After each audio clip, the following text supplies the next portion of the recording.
कहा जाता है कि पुराने जमाने में एक पहलवान अपने फन में बहुत माहिर था और जो भी पहलवान उसके मुकाबले में आता वह उसे मात दे देता था। उसकी काबिलियत और महारत की वजह से बादशाह उसकी बहुत इज्जत करता था और वह कई नौजवानों को कुश्ती लड़ने का फन सिखाया करता था। उनमें से एक नौजवान को उसने अपना खास शागिर्द बनाया था और उसे वह सारे दांव पेच सिखा दिए थे जो उसे आते थे। एहतियात के तौर पर बस एक दांव उसने उस नालायक शागिर्द को नहीं सिखाया था और यही दांव उसका आखिरी बचाव बना।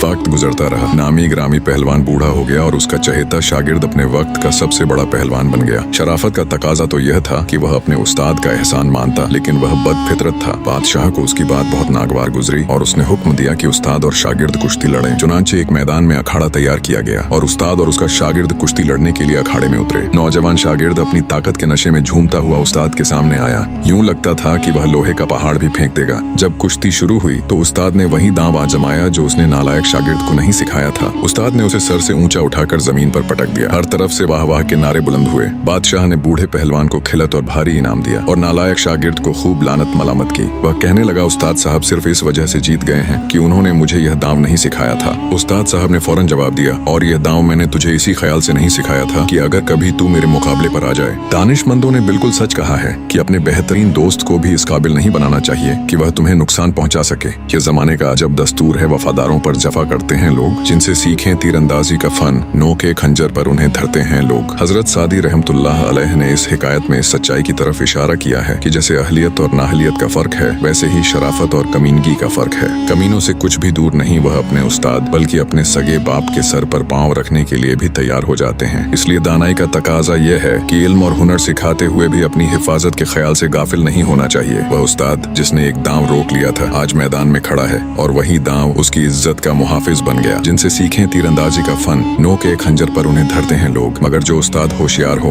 वह एक दांव जरूर बचा कर रखता है। यह हिकायत हजरत सादी रहमतुल्लाह अलैह की बोस्तान से है, जो आज भी उतनी ही सच्ची है जितनी उस दिन थी। अल्लाह ताला हमें शराफत, वफादारी और अदब की तौफीक अता फरमाए और नाशुक्रे और नालायक लोगों से महफूज रखे। आमीन या रब्बुल आलमीन।